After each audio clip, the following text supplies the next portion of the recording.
All right. Hey, everyone. Thanks for joining this third workshop of the Cosmos Hackathon. Today, we're going to talk about interacting with other chains using IBC and relayers. So before starting, what I want to do is I want to give you my, I want to give you, tell you what are the requirements of this workshop so that you have everything installed on your machine before going on. And if you do not have that installed, then you can install it right now. So you'll need to have a Linux or macOS computer with the following installed. So Git and Make, because we're going to use Git to clone projects and Make to build things. Then you need Golang version 0.15 or later. So 0.16 is good as well.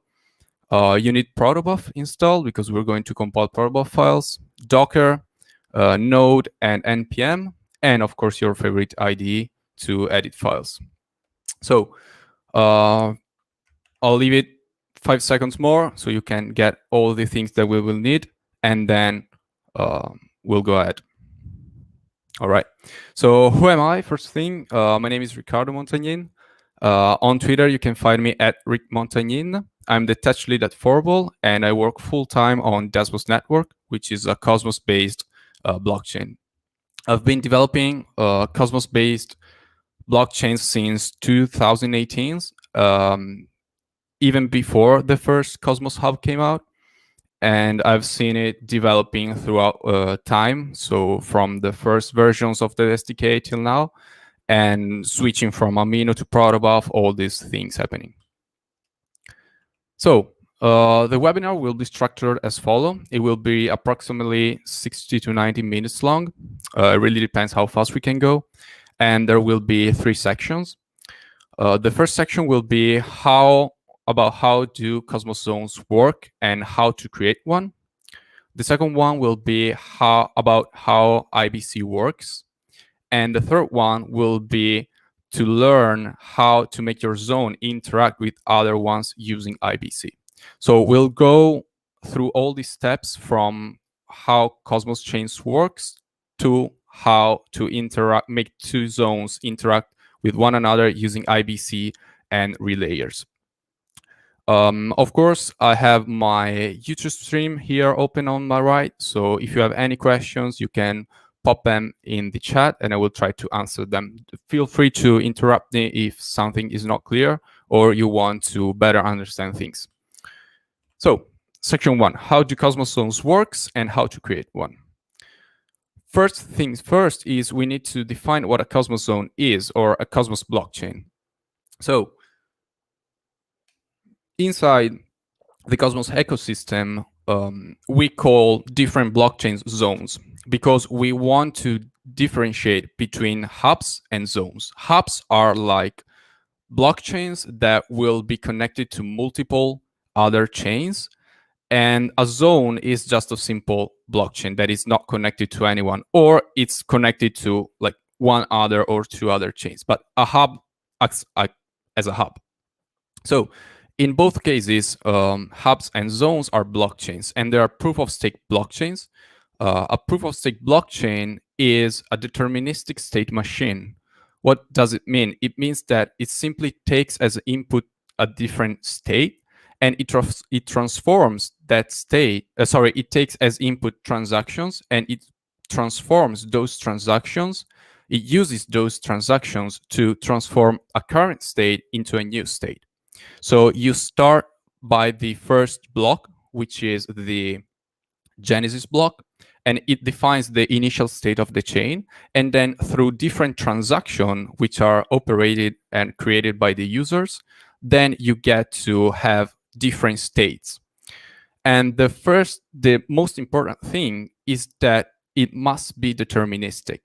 So a single transaction, if we take a state 1, and perform a transaction named T1, then we will always need to end in the same state.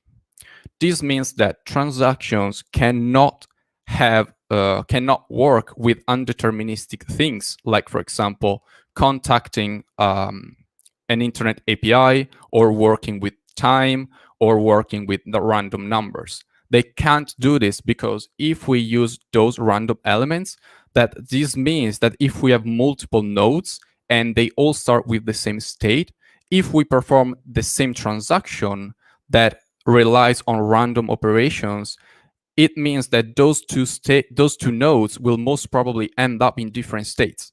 And this will cause a clash between the two states, and a fork will happen. So a new chain will be created, and it will be a mess. So the most important thing is that we cannot use deterministic things. So yeah, I'm not part of the Determine team. I'm part of the Desmos team. I'm just wearing my Cosmos t-shirt that I got from the HackAtom in Berlin. All right, so performing transactions. How does it work inside Cosmos chains?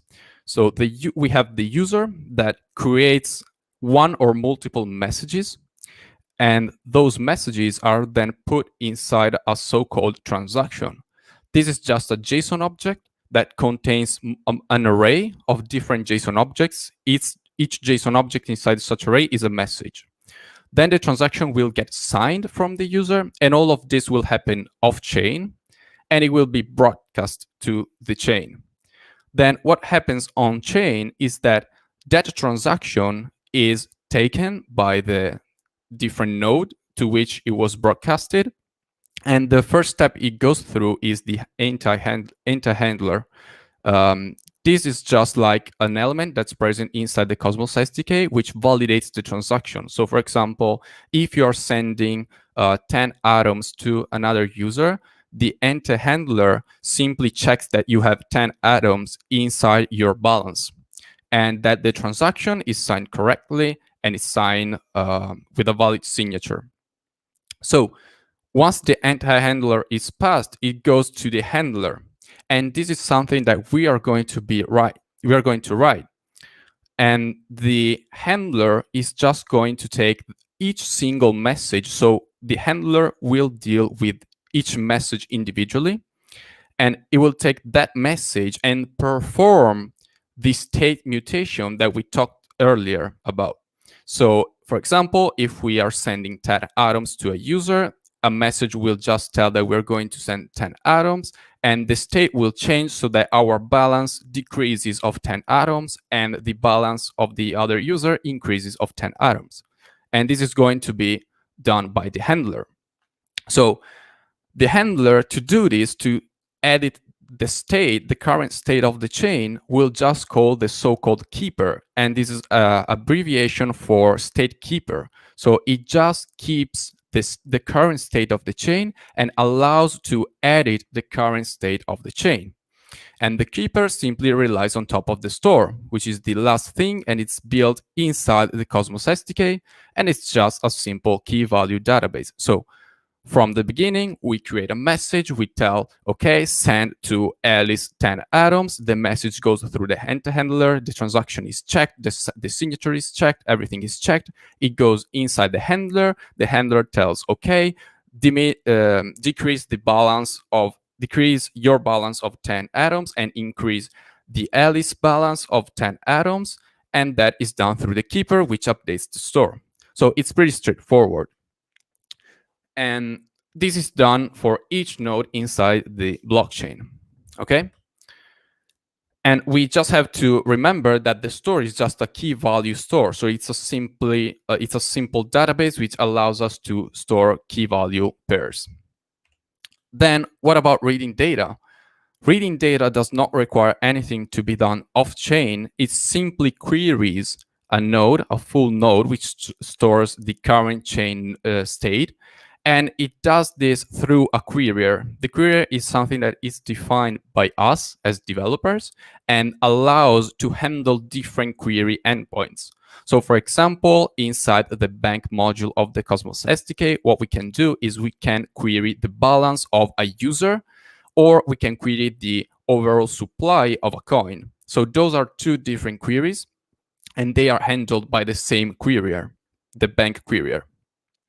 The bank querier, of course, in order to get the data, it uses as well the keeper, which reads the current store, which is the same database to which we have written before. So we write into that database, and then we read from the database when we want to query the current node state. All right. And of course, the querier and the keeper needs to be written by us, but the store is something that it's already present inside the Cosmos SDK. So it will be a lot easier to do. Then, what do we need to do in order to create a Cosmos zone or a Cosmos-based blockchain? There are actually two different ways that we can do this. There is the hard way and there is the easy way, as always with everything.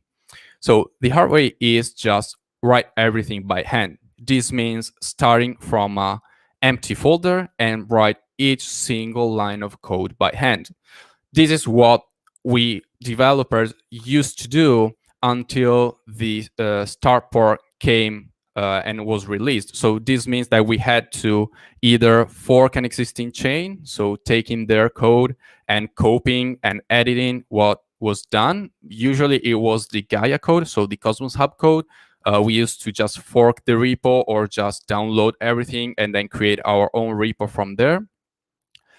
And this is very, very useful if you want to understand each different part, what it does and how it interacts with one another. So if you're thinking about becoming a Cosmos developer, what I would suggest you is at least once download an existing code base of a Cosmos zone and go through each line of it. It will be surely worth it because you will learn a lot of different things. So this is the hard way. You just copy, paste, and edit by hand. And then there is the easy way, and it's called Starport, and it was released, I think, last year or 2 years ago. And it just uses click commands, which means command line interfaces. So you just have to type into the terminal the different commands, and it allows you to scaffold an entire chain in minutes. And this is done thanks to the Starport repository, and this is all hosted inside the Cosmos repo. So you just have to go to cosmos.network/starport and you will find everything here. You can also see it in the browser to see the code and everything else. And during this tutorial and this webinar, we're going to use Starport to scaffold a new chain. So you will see how easy it is to create a new zone in just minutes, literally minutes, right? So once we understand how Cosmos zones work, which are just simple database that you write and read from, then how does IBC work? And what is IBC? So first things first is, what is IBC? IBC is the abbreviation for Inter-Blockchain Communication Protocol, and it allows two different chains to communicate with one another. Note that IBC is just a specification. It's not an implementation. Like TCP/IP is just a specification of a protocol. It's not the protocol itself. And this means that IBC is not strictly related to the Cosmos world.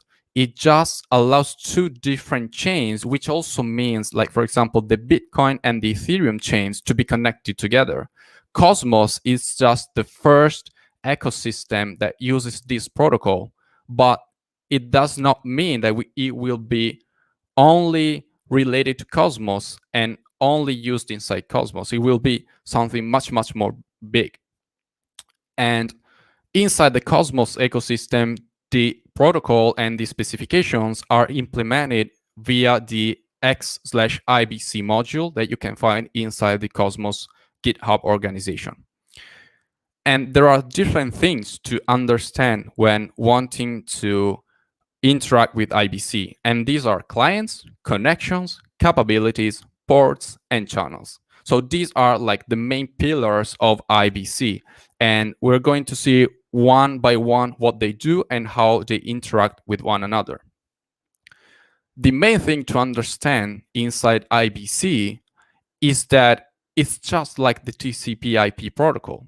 We just send packets from one end to another, and then when a packet is sent, the destination chain just returns an acknowledgement or ACK.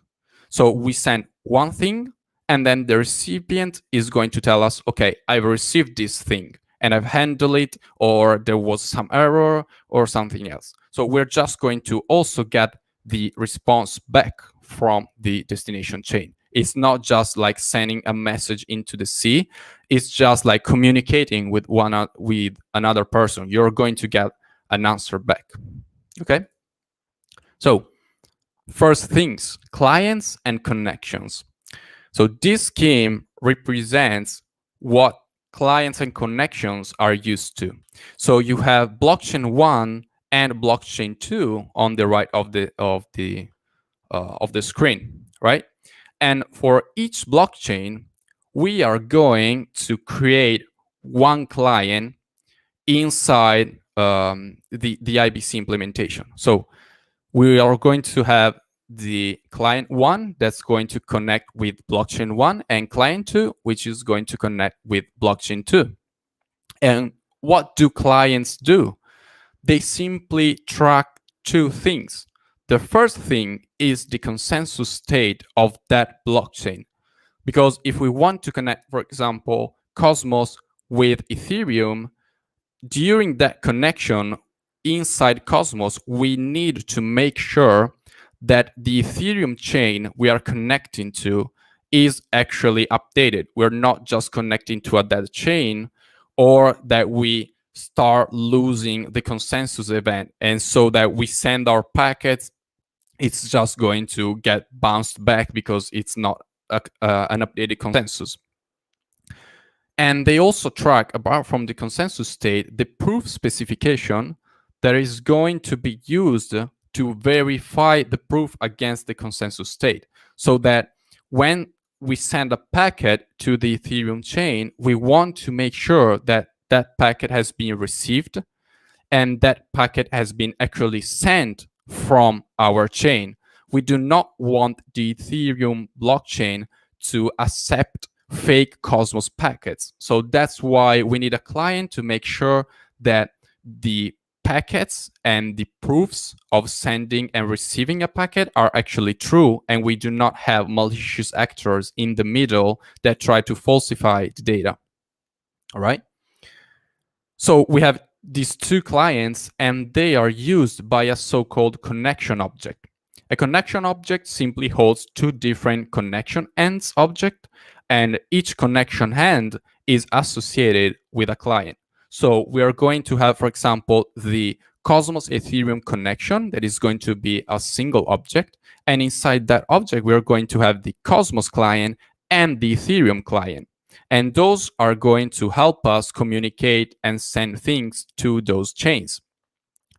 Once a connection is created, it allows us to simply send and verify the state of the IBC at a given moment. So when we create, for example, a connection between Cosmos and Ethereum, we can simply verify that they are both updated, the clients are updated, they are fetching the true data, proofs are verified correctly, etc., etc., etc. So this is just a generic overview of what clients and connections do, right? Then there are the higher level things. This is just like low level, and we do not care about these things as developers because this is all done by the IBC implementation that the Cosmos team has provided us with.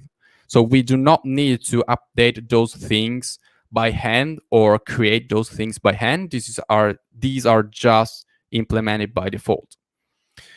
So the higher level things, which are going to be the ones that we are interested in, are going to be capabilities, ports, channels, and packets. So first thing is we are going to consider this time two different Cosmos chains, okay? And we're going to consider, for example, the Cosmos chain on the left and the Osmosis chain on the right. And they both are going to have their own various modules. For example, the osmosis one will have the AMM modules and all the other things that are related to liquidity providers, etc. And the Cosmos one has, for example, the governance, the bank, and all those things, and the gravity DEX module and all those things. All right. So when we want to connect those two chains together, we're going to do them to connect them using two different ports. And you can think about ports the same way that you think about IP ports. So for example, port 80 is the HTTP port 443 is the HTTPS port, etc. So what we're going to have is we're going to have each chain that has a defined module, and that module claims the capability of using one port.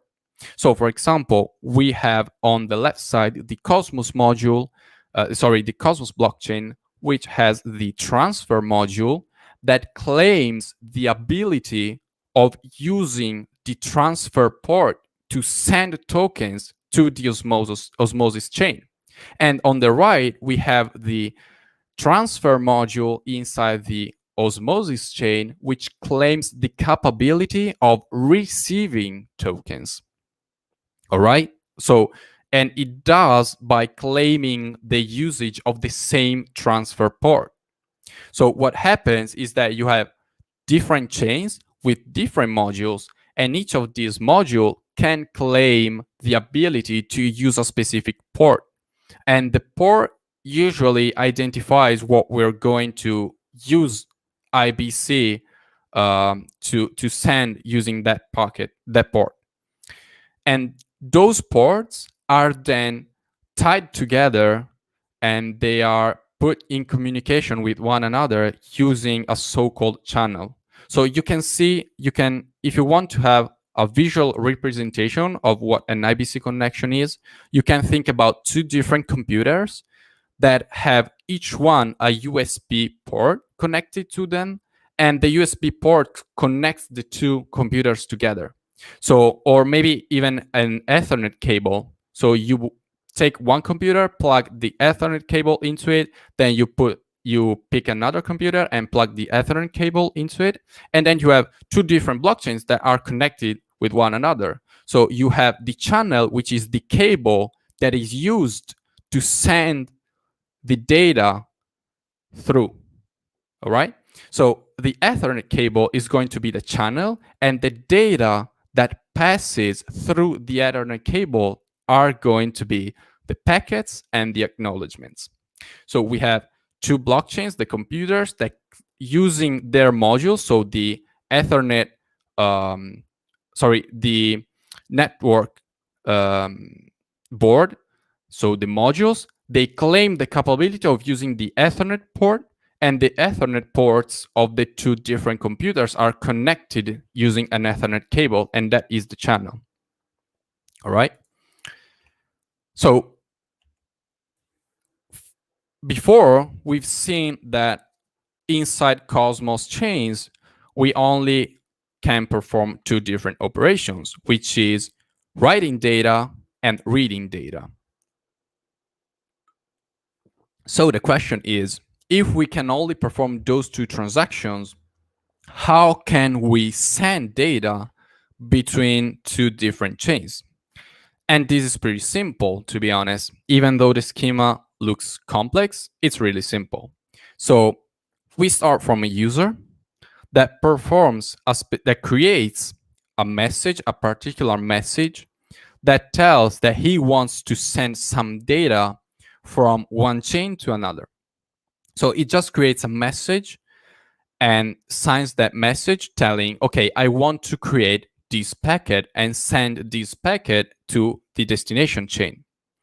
So for example, if we want to transfer 10 atoms from the Cosmos Hub to the Osmosis chain, the message will contain the details about transferring and say, okay, this user wants to transfer 10 atoms from Cosmos Hub to the Osmosis chain.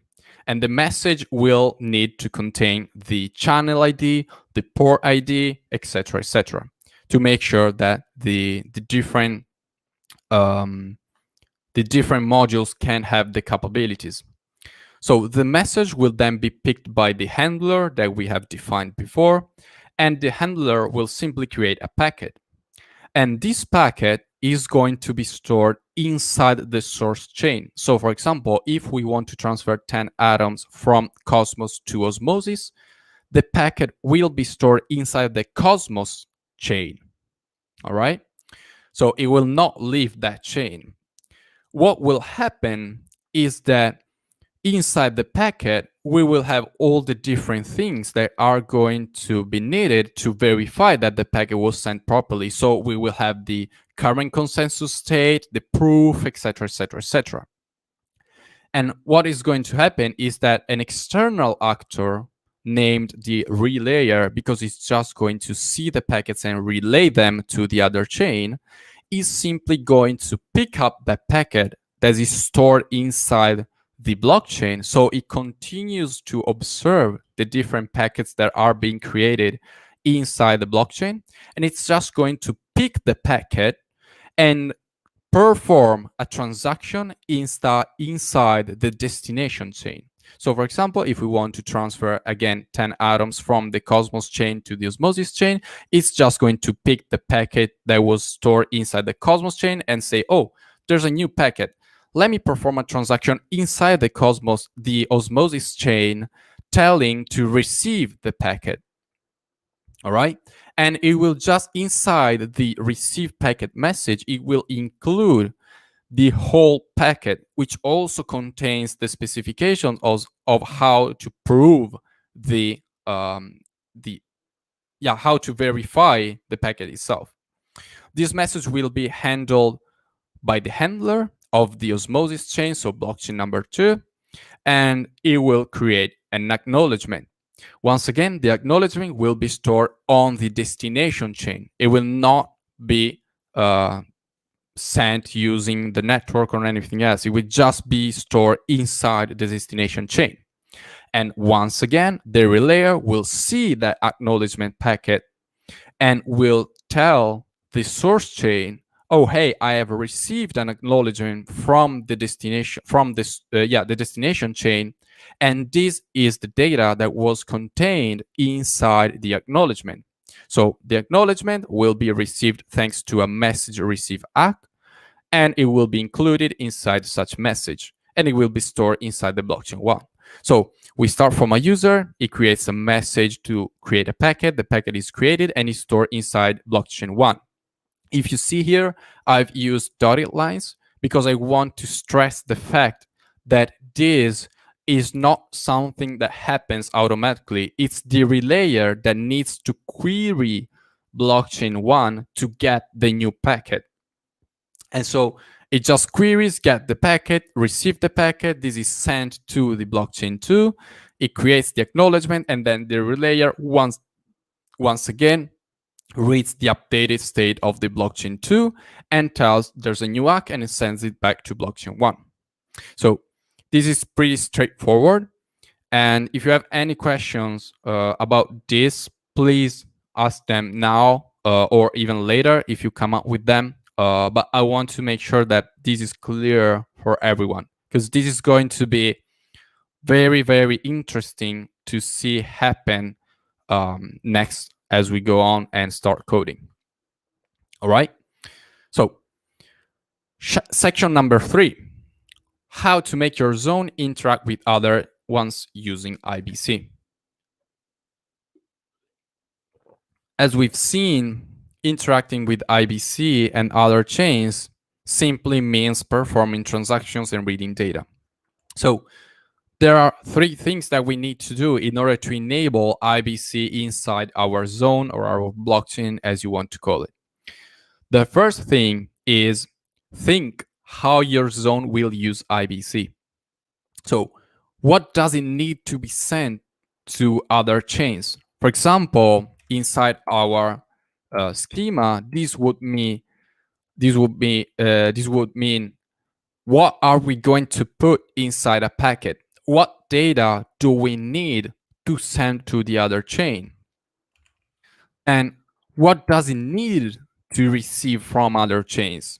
So if we are creating blockchain 2, what do we need to receive? What are the packet specifications that we want to receive if we want to allow external users to perform some transactions? So this means, for example, if we want to send some, like if we want to create two blockchains that are able to send tokens between one another, the packet specification is going to tell us, for example, that we need to know which is the source account that we are sending the tokens from, which is the destination account that we are sending the tokens to, and which is the amount of tokens that we are sending. So we need those three specifications to create a packet to transfer tokens using IBC. Second thing that we want to do before enabling IBC is defining the packets and acknowledgement types. And this is done as, like, if we thought about what our zone will need to send or receive, this is going to be immediate. Like, step number one is to simply think about the packet structure, and step number two is to write the code about the packet structure, right? And then we have point number three, which is going to be implement the logic. So we need to implement the logic that allows our chain to send a packet, receive a packet, send an acknowledgement, and receive an acknowledgement. Which channel is osmosis? Actually, a channel is just a connection between two different chains. This means that, for example, inside our schema here, that we have two different ports, there can be n channels, so an infinite, not an infinite, but a very large amount of channels that allow two ports to communicate with one another. So everyone can create their own channel, and it, like, if you have two ports, you can create various channels between those two ports. There is not a single channel for blockchain. You can have multiple channels. The only thing that needs to be done here, and I almost forgot about it, is that the channel needs to be constantly updated. Because if we, for example, create a channel between Cosmos and Osmosis, or Cosmos and Ethereum, and we never perform any packet sending using that channel, the channel will just get stale and will be deleted from the two chains. So we always need to make sure that channels are updated and we're using them, or they will be automatically deleted. All right. So once we've done all these things and we've implemented the logic, then we need to think about the relayer. Oh, is the relayer a smart contract or is it another miner? We're going to answer this right now. So we need to think about the relayer, and a relayer is going, as we said earlier, is going to relay packets from one chain to another. And it will take care of creating the connection between the two chains, creating the channel, and relaying the packets. So it will take care of doing everything. And the relayer is just going to be a simple daemon that executes inside a server. So it's just going to be a simple program that continues executing and reading the two different chains to get new packets, and then relay one packet from the other and the acknowledgement back, and so on and so forth. So this is just going to be a simple program that is going to continuously execute and perform transactions. And this is something very important to understand, is that even a human can be a relayer. It just can constantly look for the two chains and see if there are new packets and perform transactions by hand. Of course, it's much easier to allow a computer to do so. So we just have a daemon that constantly queries the two chains, sees if there are new packets, and then relays those packets between the different chains. So also another thing is that since our relayer is going to perform transaction on the two different chains, it needs to have an account on both chains. So for example, if you want to send some Cosmos tokens, the atoms, from the Cosmos hub to the Ethereum chain, and you have created the connection and everything else, in order to relay the packets, you will need to have a relayer account inside the Ethereum chain. Otherwise, you won't be able to perform the transactions inside the Ethereum chain, telling to receive that packet, right? So yeah, there are currently two different available relayers that are out there. The first one is the Cosmos relayer, and this is implemented in Go, and it was created by the Cosmos team during the first game of Zones a couple of years ago, I think, or last year. And then there is a new version, which is the Confio Typescript Relayer, which is inside the Confio GitHub repository, and it's implemented in TypeScript by from the Confio team. All right.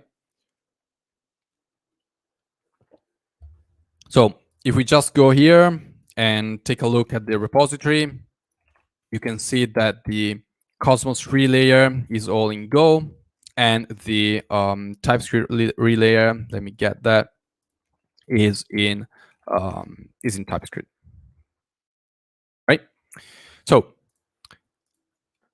in the next minutes, we're going to use the TypeScript relayer because I think it's much more stable and it's actually a lot easier to use. It provides a very intuitive click command line set and a configuration and everything, and it's realized to be a production-ready relayer. So what we need to do now is get started and start coding. So once again, let me get back to the requirements. If you do not have any questions right now, if you do have it, please let me know in the chat. And okay, so the requirements are these ones. So Go, protobuf, Docker, Node, npm, your ID, and Git and make. But probably we're not going to use make anyway, so you can just leave it up. All right, so our project is going to be two different chains that implement a chat system. So we're going to have a first chain that is going to be chat1, and the second chain which is going to be chat2. And we are going to use chat1 to send messages to chat2, and chat2 to send messages back to chat1. So we're just going to do this for now. It's a very simple example, but it can it allow you to simply understand how different things are handled. All right. So to do this, we're going to use a starport, and the first thing you need to do is to get starport. So once again, cosmos.network/starport. You go here, you click on the install button. It brings you to the starport documentation, and you can simply say, simply go inside here and perform this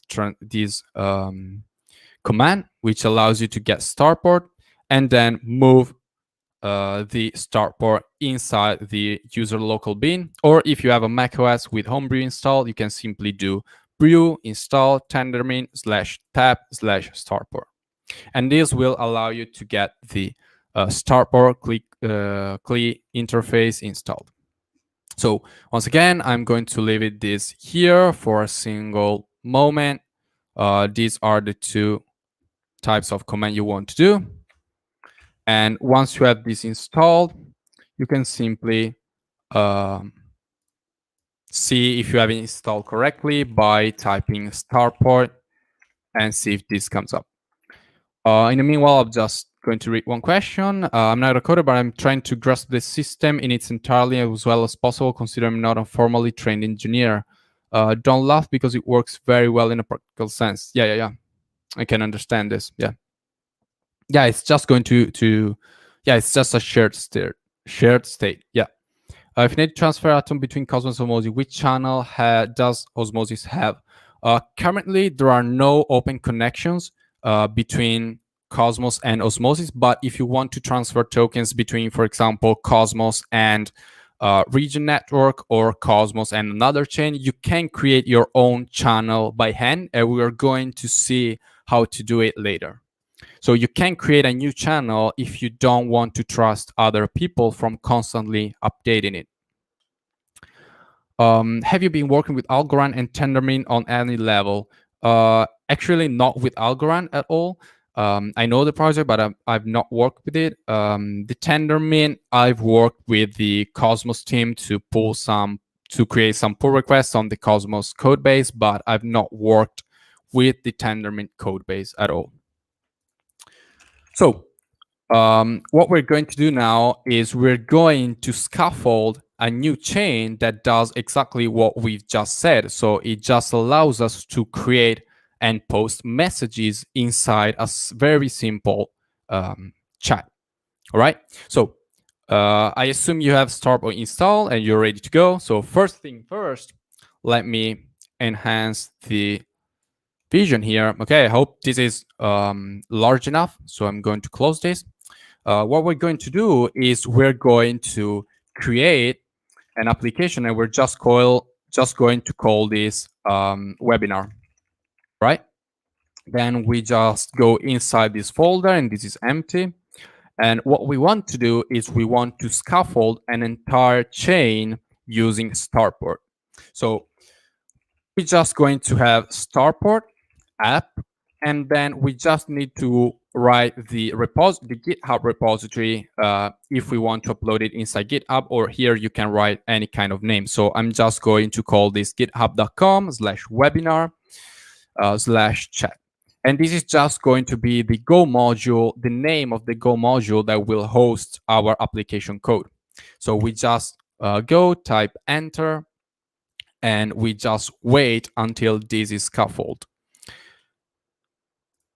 This is going to take very just a few moments. It's going to be really long if you have, for example, an HDD, an hard disk or something else. But yeah, in the end, you're going to see successfully create a new blockchain chat. Get started with the following commands: chd chat starport serve. So if we just say chd chat, we see that we have everything here. So we have the app, the command folders, the docs, the proto, the test util, view, X, and everything else.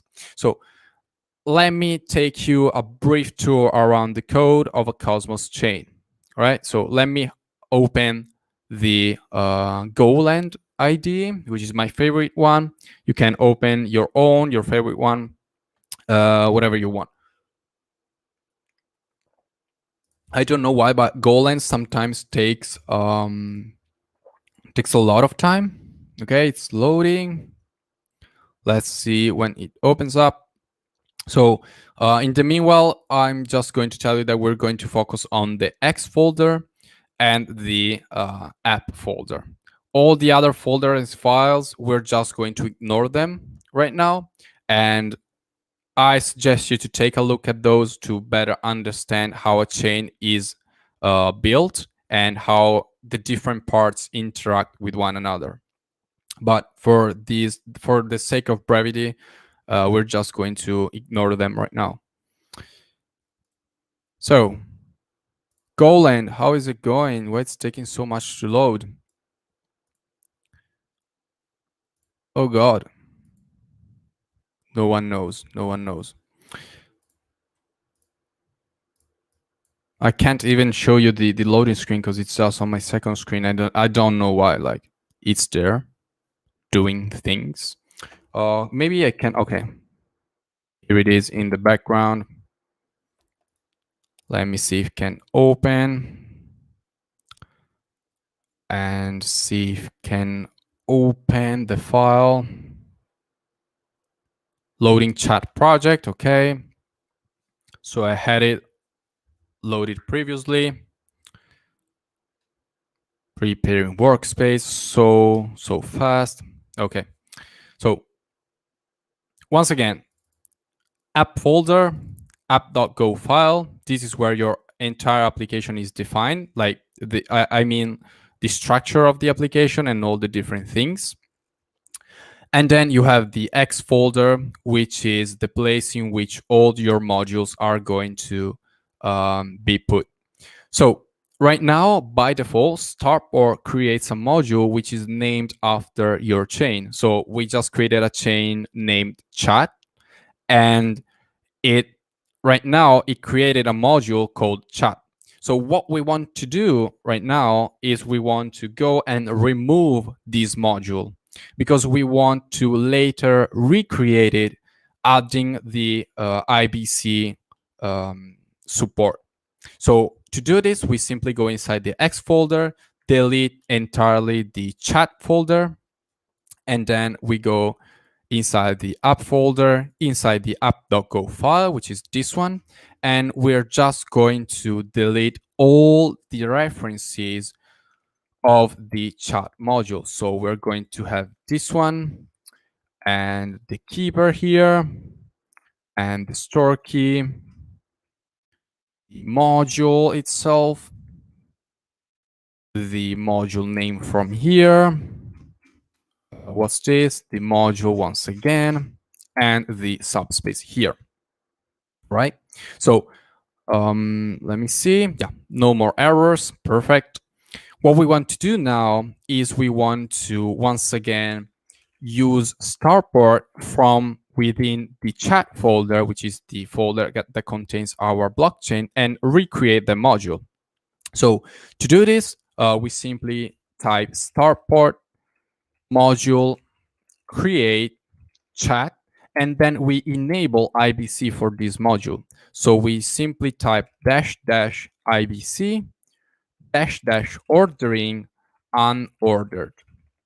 And this ordering unordered flag, what it tells Starport to do is to create an unordered, like the chat module is not going to care about the ordering of the packets that are sent to it.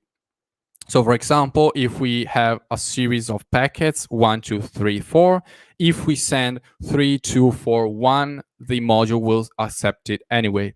But if we type here ordered, then this will tell the Starport to create a module that does support only ordered channels, which means if we had packet 1, 2, 3, 4, we can only send 2, 3, 4 or 3, 4, but not, for example, 4, 2, 3, 1 or unordered packets. But we want this to be unordered. All right, so we type this and then it will simply create a new module, which is going to have the same exact name of the one we just deleted, which is going to be chat. And let me see. It will create all the different files inside the X folder, as you can see, and then update the app.go file as well to include all the different things that we are going to need.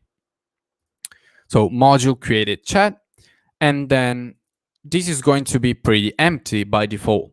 We do not have anything in particular here, and inside our client, we cannot perform any query, nor we can perform any transaction. So what we want to do now is we want to tell Starport to create a new type that is going to be a message. So we want to add inside the chat module the ability to create messages.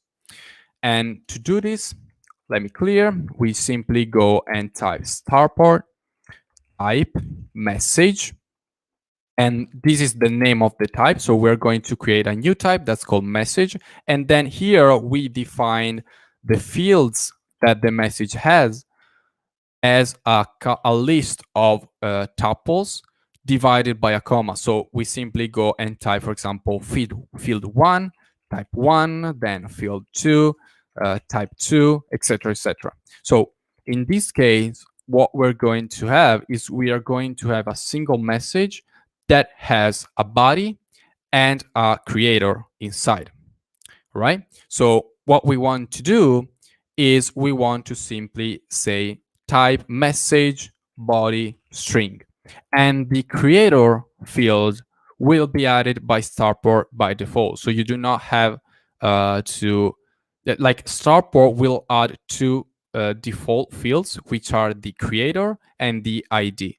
So in summary, our message type is going to have three fields: the ID, the body, which is going to be a string, and the creator.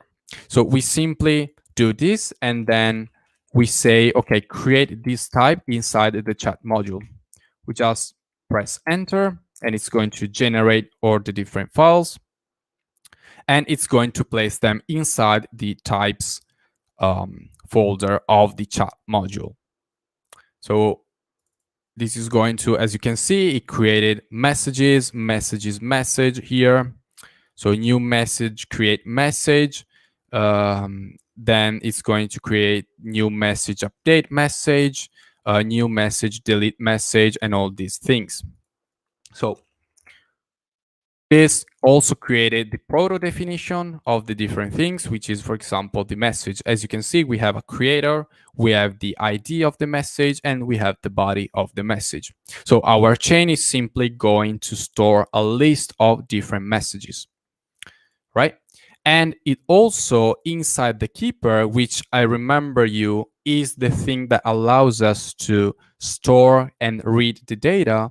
It also created the different methods to deal with messages. So we now have, for example, let me take it. Where is it? Keeper, no message, it's here. We simply have get message count, which returns the number of messages there are.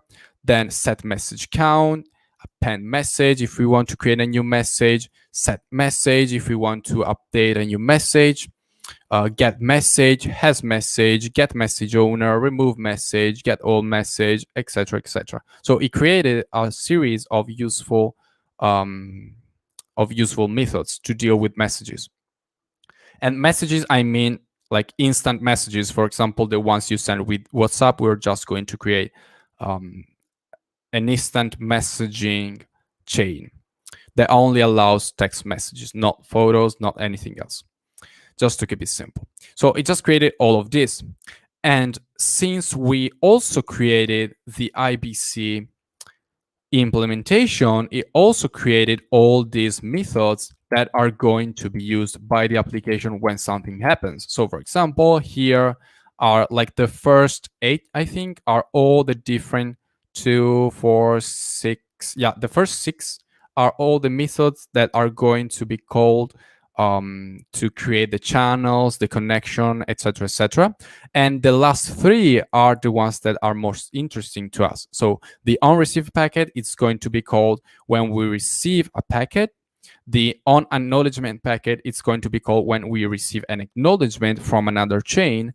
And the onTimeout packet is going to be called if we receive the message that the other chain has timed out and has not handled our packet in time. So these are going to be the most interesting ones. So right now, also, it created inside the client, inside the CLI folder, it created the commands that allows us to create messages. So create message, update message, and delete message. And it also created the commands that allows us to list messages, show a specific message, and all the other things. So for example, let me just, later we will see how different things work. All right, so for example, right now we have the config, which is inside the config.yml file. This will tell Starport how to initialize the chain. So we have all of these different things, Alice, Bob, etc., etc. We're just going to close this. And what we can do is we can simply say Starport serve. Oh my God, Starport serve. Okay. Here, Starport serve. And what this is going to do is it's going to build all the files, and build the blockchain code and start a single node blockchain with the code that we have just generated. So let me show you how this looks and what the different click commands are used for.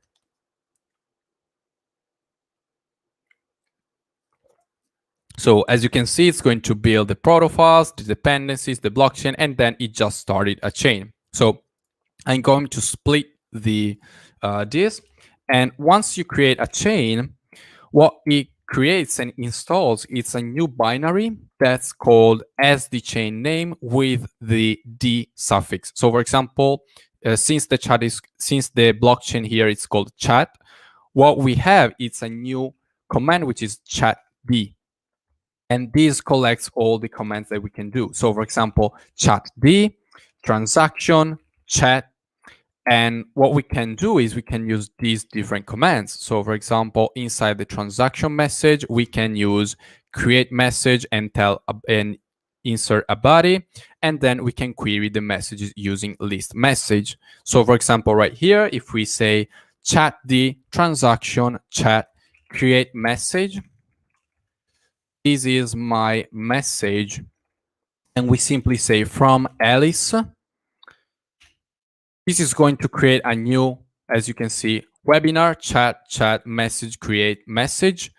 The creator is going to be Alice and the body is going to be this is my message. So we're just going to accept and transaction. And it's just going to return you a transaction hash. If we simply say chat D, query transaction and put the transaction hash, we can see everything here. Or we can simply say chat D, query chat list message. And as you can see, these are all the messages that are stored inside our chain. So body, this is my message, this is the creator. And if we want to, for example, say chat D, transaction, chat, create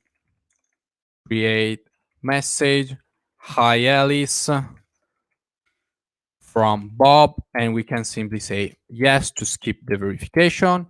And then we can query once again and message, this is my message, and we have Alice with ID 1 from Bob. As you can see, those are two different addresses.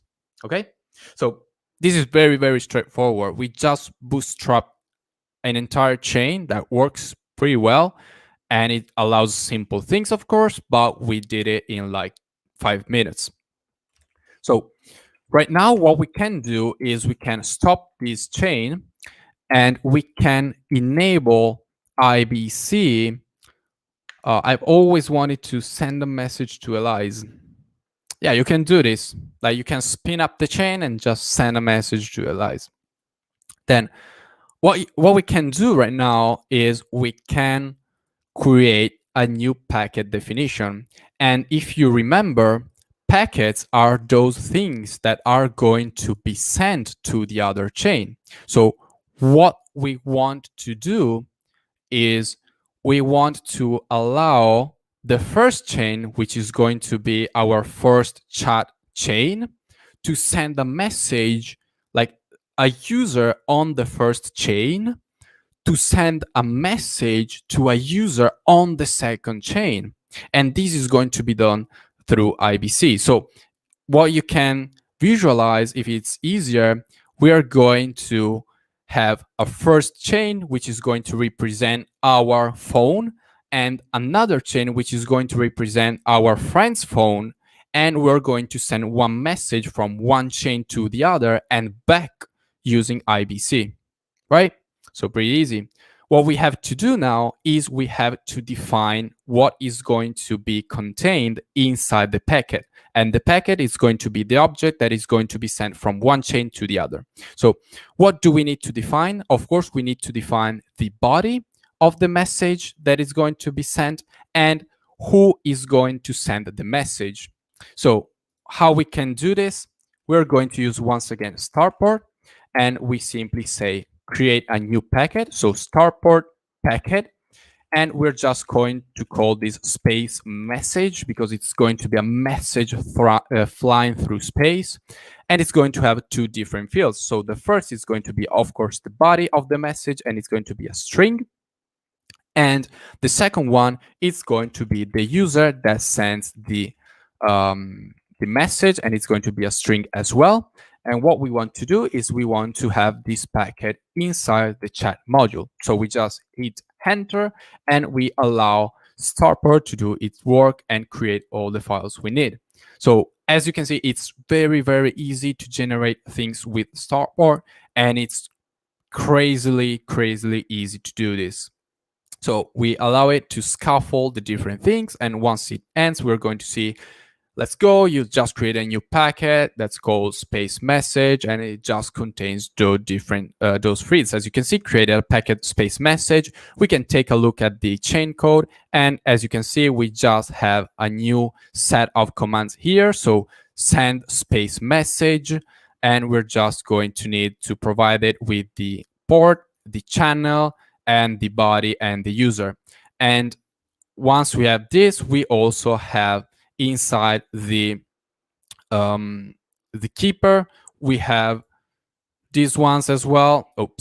These ones, which allows us to send message logic before transmitting the packet. And what we want to do here is we want to, since we're going to transmit that packet to the other chain, if we do not do anything here, our message is not going to be stored inside our chain. So what we want to do here is we want to append a new message inside the current state of the chain.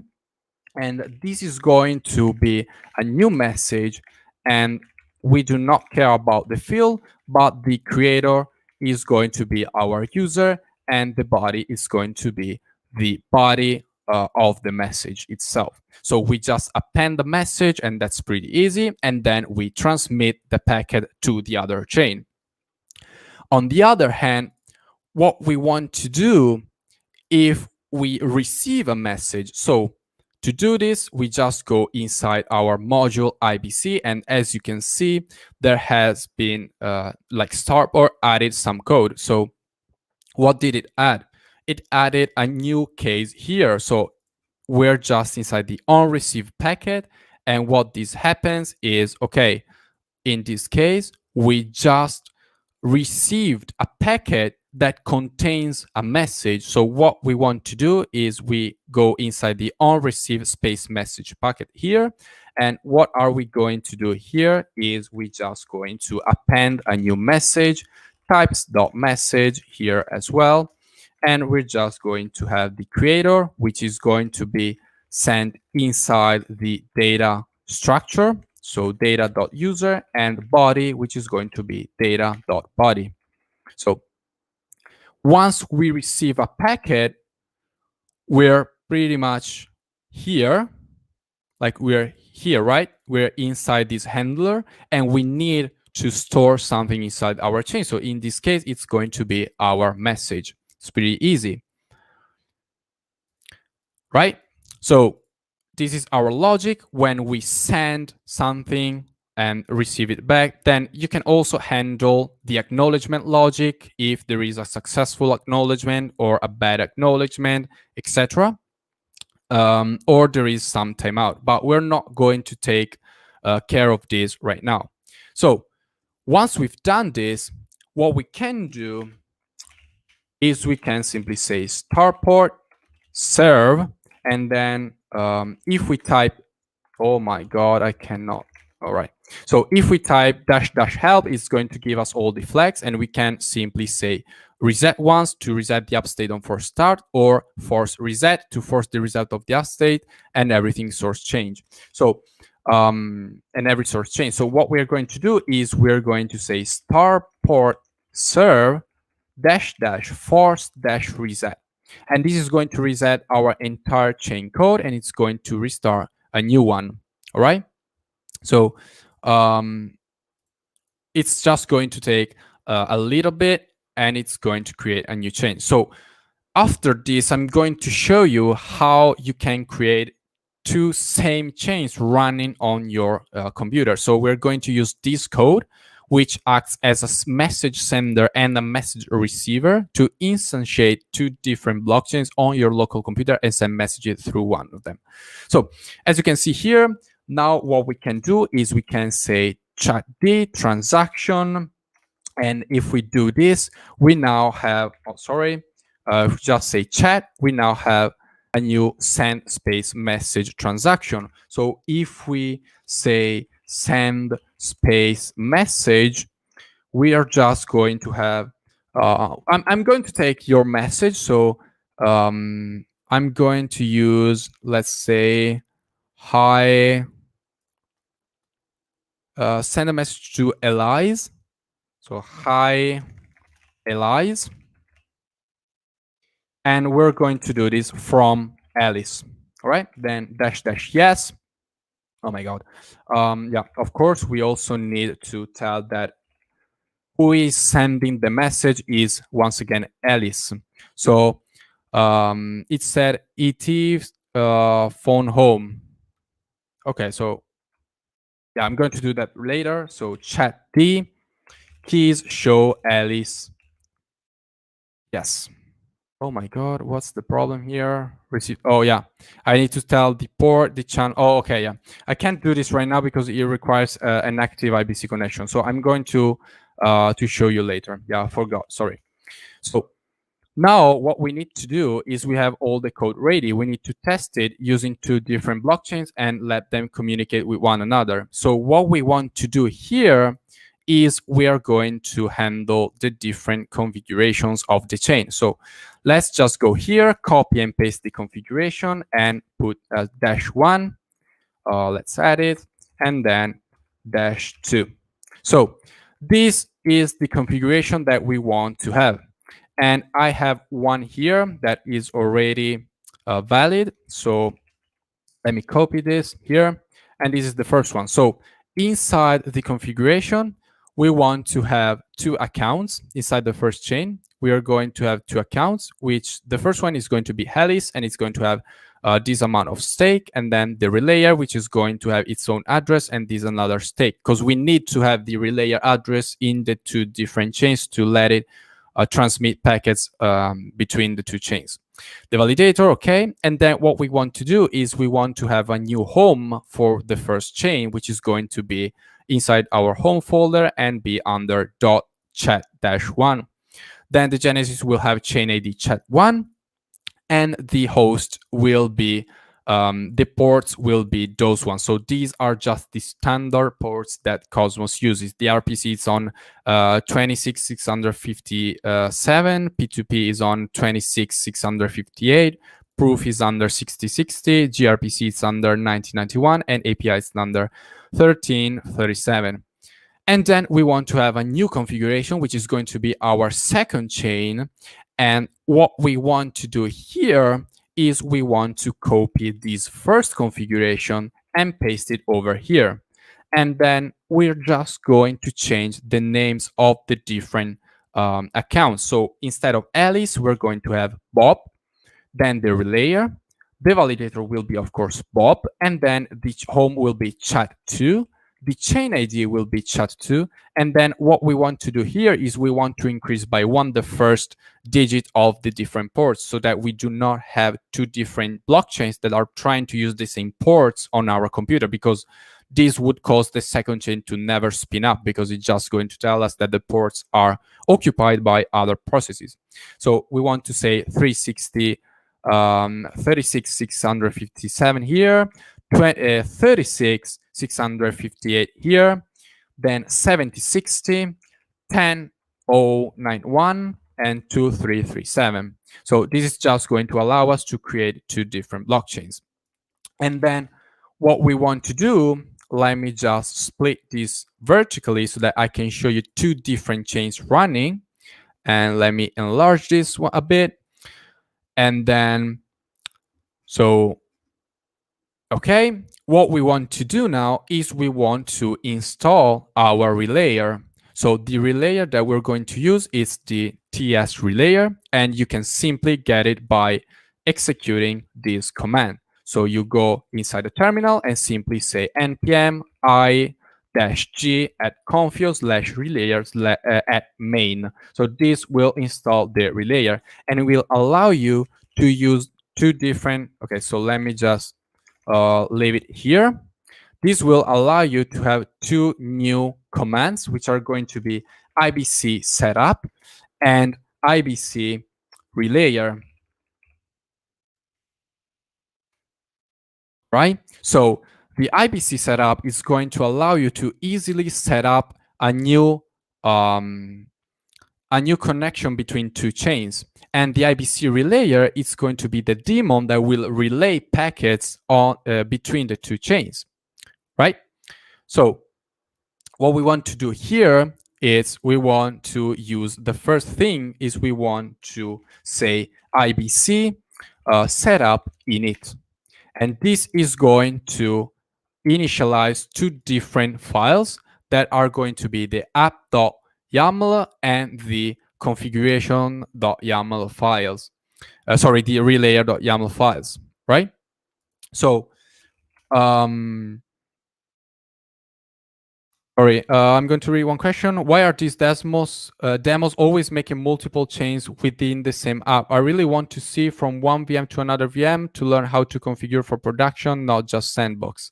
Because to simulate a live state, there must be a list of choices, categories, subcategories. Yeah, but it's really important for us to learn this process. So far, it's a real PA to configure out the path from test app to production.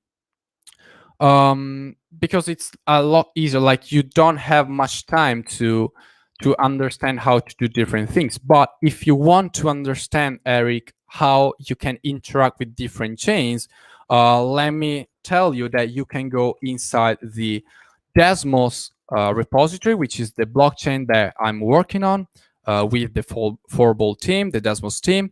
And what you can do is you can simply go inside the X folder, go under profiles. Oh, sorry, you need to select first the my branch. So it's going to be called Riccardo/app links. And you're just going to go inside the Desmos X profiles.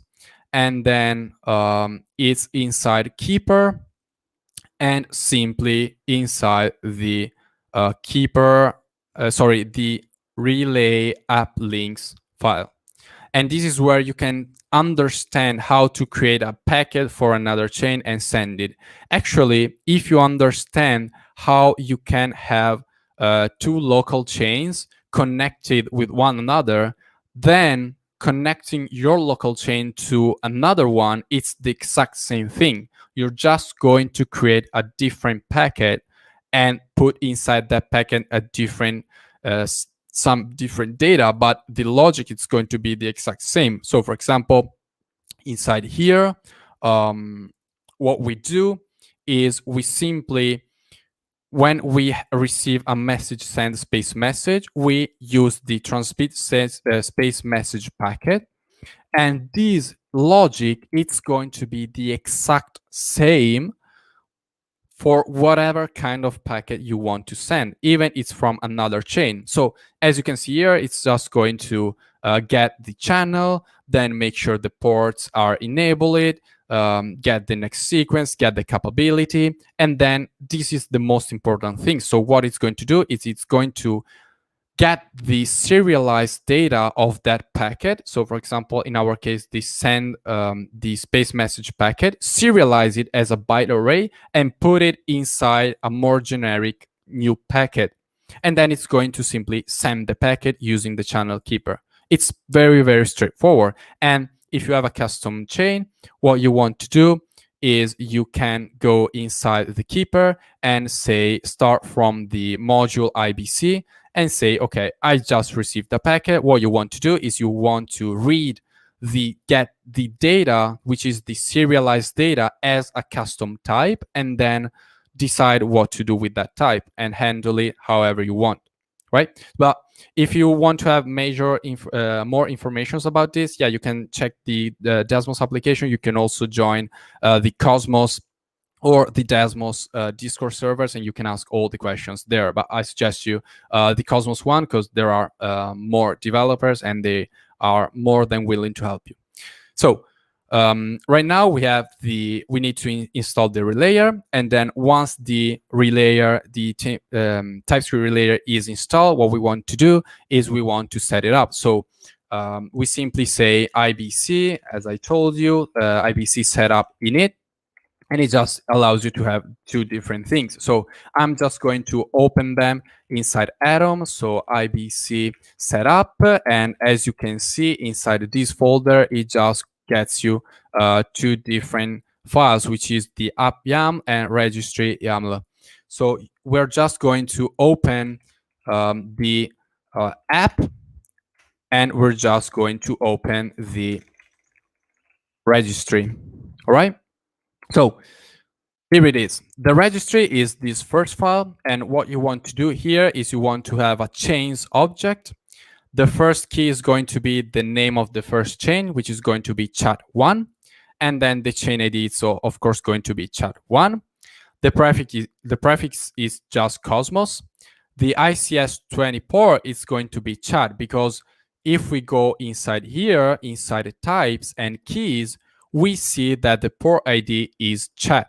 So we want this value to be inside ICS20 port. So chat goes here. The gas price is required. You can simply put 0.0001 and then the token name you're using. And the RPC, it's going to be on our local host and port to 26657. And then we're going to create a new chat, which is going to be chat2. The chain ID is chat2, prefix it's Cosmos. ICS20 port is always chat because it's the same code. Here, for example, you can have a different port if you want. If you're using a custom chain that uses a custom port ID. Then you have the gas price, which is also required. And then we have the local host RPC here. So these values, 26657 and 36657, are those specified inside here. So this is the first RPC, and this is the second RPC. So now that we have all of these installed and set up properly, oh yeah, sorry, we also need to change the app.yaml file, and we're going to say that the source chain is chat1 and the destination chain is chat2. And these values, chat1 and chat2, refer to these keys, so chat1 and chat2. The mnemonic, this is going to be generated by the IBC setup command, IBC setup init command, and this is going to be needed. So we're just going to copy this. The source connection, we're just going to leave it to connection 0, and destination connection to connection 0. All right. So what we want to do here is we want to then generate the first, get the relayer address. And what we can do is we can simply say chat these keys add relayer -- recover -- dry run. So this will not store the key inside the key store. So we simply enter our relayer mnemonic, and this is the address we get. So address Cosmos1 PK. We simply copy this and go inside our chains configuration and put the address here. So name relayer, the account name is going to be relayer, and the address is going to be this one. And here as well. So the account name is going to be the relayer, and the address is going to be the same one. As I've told you before, you need to have an account for the relayer on both chains. So now that we have everything set up properly, let me get this back here. What we want to do is we want to start the two different chains. So to do this, we are going to clear here, and we're going to use startport serve -- configuration. We want to tell startport to use the first configuration file, so config.yml, and -- force -- reset. And same thing here. So startport serve -- config config2.yml / force reset. So we're going to, oh my god, force reset. I messed the spelling here. Force reset. Here it is. And we need to wait a couple of seconds until the first chain is started to start the second one, because they're going to use the same code base, so they're going to rebuild everything. So as you can see here, it created a first, and then let me, oh my god, I cannot type a single command without a misspelling. Okay, as you can see here, it created a first account, Alice, with this address and this mnemonic, and then it imported the relayer account with this address. So now that we have everything ready and set up, or nope, I wanted to do this. Oh my god, vertical. All right. So now that we have everything set up properly here, what we can do is we can create a connection. And to do this, we're just going to simply say IBC setup connect -v, which is going to do it in a verbose way. And this is going to take the details that we have provided inside the app YML and registry file and use it to create a connection. So it's going to create a connection which has source chain chat1 and destination chain chat2. And it uses these connections. So it just brings all these details and creates everything. As you can see, it's just going to perform different transactions. So it's going to say open init on the first chain, open try on the second one, open ack on the first one, and open confirm on the second one. So I'm constantly misspelling starport as well. So now we have the connection created. And what we want to do now is we want to set up a channel between the two chains. And this is exactly what I think it was Vito was asking before. It's how do you set up a channel between two chains? You simply use the IBC TS relayer and you use this command, which is IBC setup channel -v. And you say, I want to create a connection. The source connection of the channel is going to be connection 0, and the destination connection is going to be connection 0. And you can get those values here. Like at the end, you see that created connections, connection 0, this is your source one, and connection 0, this is your destination one. But if you're going to create a connection between, for example, your local chain and another one, then what you're most likely going to have is, for example, connection 01 and then maybe connection 13 here, or 25, or whatever number it is.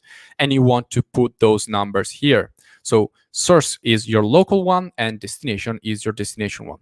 Then source port is going to be chat and destination port is going to be chat, because we want to connect the two chat ports of our local chains together. And then we're just going to have version chat1. And this version is defined inside the keys file, and it's this one. So we need to set version chat1. And this is just the source version. All right.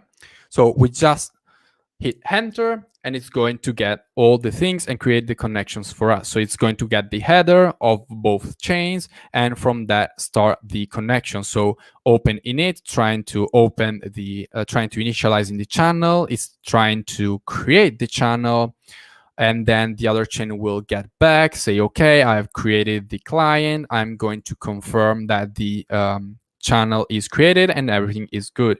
So we have the channel created. The first chat is has channel 0 with connection 0, and the second one has channel 0 with connection 0 as well.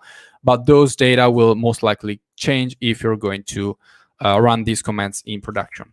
So now that we have this ready, what we need to do is we need to start the relayer. And to do this, we can simply say IBC relayer start -v. And this will start the relayer, and as you can see, it's just going to get the pending packets of both chains and relay them from the different chains, and then get the X and relay them as well.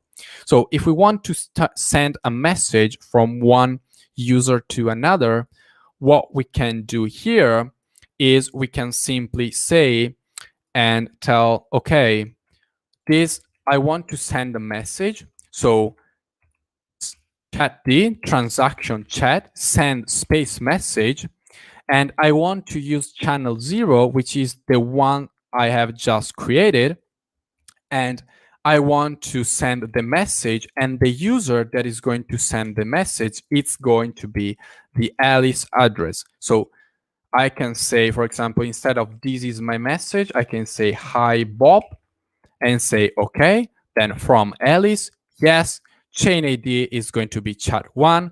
The home directory is the one from chat1, and the node is going to be the node of chat1. And I can simply hit enter, and as you can see, it's going to create this massive, massive transaction JSON, which contains everything that we need to do. And also, if we simply say chatd, let me just get this chatd query chat list message and say node and the first node, we see that we have the first message, which is hi Bob. And then what we need to do here is we need to wait until the IBC relayer updates, and it only checks if there are packets to be sent from one chain to the other one every 60 seconds. You can, of course, fork the repository and edit this time if you want to have it faster or slower, depending on how often you will send packets from one chain to the other. So it's just going to sleep for 60 seconds.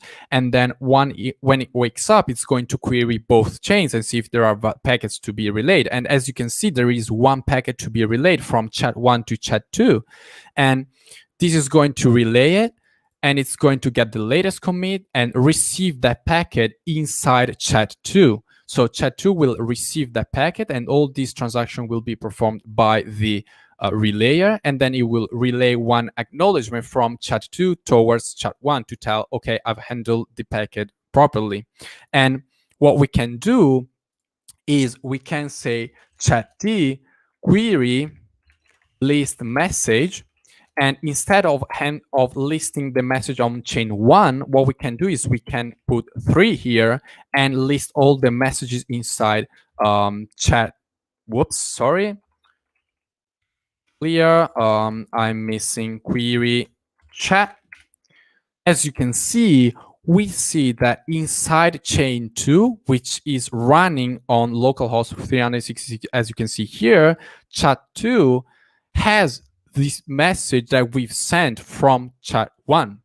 And what we can do here as well, we can simply say, okay, I want to send a message back, and I want to do this by sending a space message transaction, same channel, but instead here, what I want to do is I want to say, hi, Alice. And we're just going to have this inside a chat, inside the second chain. So chain ID is going to be chat2, home is chat2, and the node is the chat2 message. And here we want to have Bob sending the message. So as you can see here, we can just hit enter, and it will create the transaction. And please observe that since the message was sent from Alice, because inside the packet the Alice address was used, here we're going to have the Alice address. As you can see here, these are the same addresses. We do not have the relayer address. The relayer address and the relayer account will be used only to perform the message receive packet transactions, not to be used inside the packet data. As you can see here, it's going to receive one packet inside chat1. It's going to relayer. And if we go here, clear, oh my God, I can't do this. Okay. If we say list all messages, we have hi Bob with ID 0 here and hi Alice here. And if we do the same thing with the other chain, we have hi Bob and hi Alice. So we have a fully working IBC connection, which allows you to send custom packets between the two chains. And this is done completely automatically by the relayer itself. You do not have to do anything else. So this concludes my presentation, I think, and the workshop. I think it can be a lot useful for people that have never worked with the things. And yeah, so if you have any questions, please feel free to ask them inside the chat, or otherwise I can simply let you experiment with the different technology.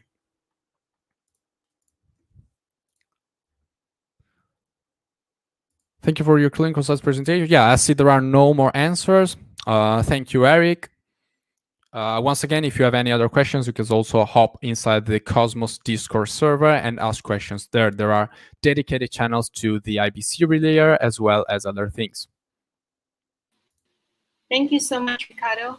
So we hope to stay in touch. And if there's any question related to your presentation, we would direct them to you. So Perfect. Thank you very much for your time. Thank you. Thank you, everyone. Have a good one. Bye-bye. Bye. Hi, everyone. I would like to make a few announcements to our participants, and I will make some Vietnamese translation along the way since we have a lot of Vietnamese participants. So please bear with me. Các bạn ơi, mình sẽ có một số những cái thông báo liên quan đến cuộc thi HackAtom để chúng ta có thể chuẩn bị tốt nhất cho cuộc thi vào ngày mai nha. Thì mình sẽ có những thông báo bằng cả tiếng Anh và cả tiếng Việt để các bạn có thể theo dõi. So for those participants, please be reminded that we will have the opening ceremony for the HackAtom for tomorrow from 8 to 10 p.m. Vietnam time. We have already, input the YouTube link in your open HackAtom calendar. So please check it out, and please join us tomorrow for, some of the opening ceremony, where we would introduce you to the do's and don'ts of the hackathon, and we would have some introductions from the sponsors and mentors. So please stay tuned, and we hope to see you tomorrow. Các bạn ơi, ngày mai mình sẽ có một cái buổi khai mạc hackathon vào lúc 8 giờ đến 10 giờ tối ngày mai, ngày thứ 6. Thì mong các bạn có thể là cùng tham gia để chúng ta có thể làm quen với các giám khảo, với các anh chị mentor cố vấn, và đồng thời có thể lắng nghe về nội quy cũng như là cách thức tham gia của HackAtom nha. Thì mong các bạn có thể thu xếp thời gian tham gia. So the second announcement is that we would, a few reminders for those who haven't joined our Discord channel or our Zalo group. Please feel free to do so, since we would use these channels to interact with our mentors, or just to raise any questions in there, find your potential team members, and also please input your information in the matching spreadsheet so that you can find extra members before our HackAtom starts officially tomorrow. Và một cái thông báo với các bạn, nếu như ai chưa tham gia kênh Discord hoặc là nhóm Zalo thì vui lòng tham gia có thể những cái nhóm này để chúng ta có thể là lên đó giao lưu với các cái anh chị mentor, có thể đặt câu hỏi với các diễn giả, các mentor, và đồng thời có thể tìm những cái thành viên cho nhóm của mình. Thì các bạn vui lòng cố gắng là tìm đủ thành viên, tối đa là 5 người cho mỗi nhóm vào ngày mai, trước khi mà chúng ta bắt đầu chính thức HackAtom vào ngày 18 tháng 6 nha. Also, our training have been, recorded live on YouTube, so you can find, or you can rewatch all these YouTube live video links for our previous 3 training sessions. We will have more training sessions from now until the closing day of the hackathon on July the 2nd.